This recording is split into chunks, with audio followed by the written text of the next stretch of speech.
Assalamualaikum warahmatullahi taala wabarakatuh. Apa khabar semua? Harap semua sihat. Sekarang ni musim influenza, musim demam, batuk dan sesama kan. Jadi kerajaan hospital sekarang ni pun penuh, hospital seperti kerajaan, klinik kesihatan kan, dengan ramainya orang yang nak pergi mendapat perkhidmatan hospital kan. Jadi ramailah kita terpaksa menunggu lama kan. Jadi daripada kita membazir duit nak bagi ke US tu, siapa bertrilion-trilion tu, baik kerajaan buatkan hospital, perbanyakkan hospital, perluaskan hospital, perbanyakkan klinik kesihatan Malaysia.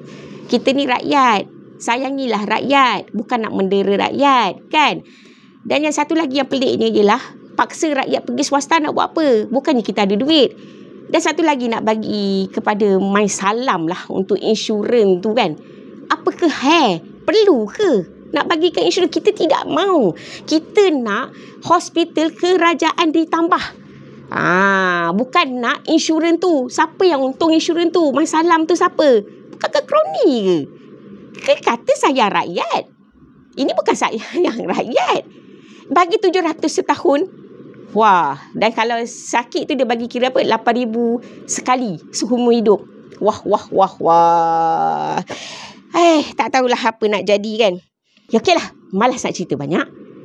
PRN Sabah pun sekarang tengah berjalan. Kita tengoklah macam mana di Sabah. Dan kita tuntut perkhidmatan percuma untuk B40 dan M40.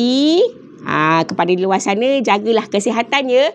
Jangan sampai kita tak larat, tak boleh pergi ke hospital kerajaan, boom, dia kena pergi ke hospital swasta. Oh, lupa, PPUM tu semi-government tau, bukannya government. So, macam orang biasa ni yang bukan kerja kerajaan, kita kena bayar mengikut harga swasta.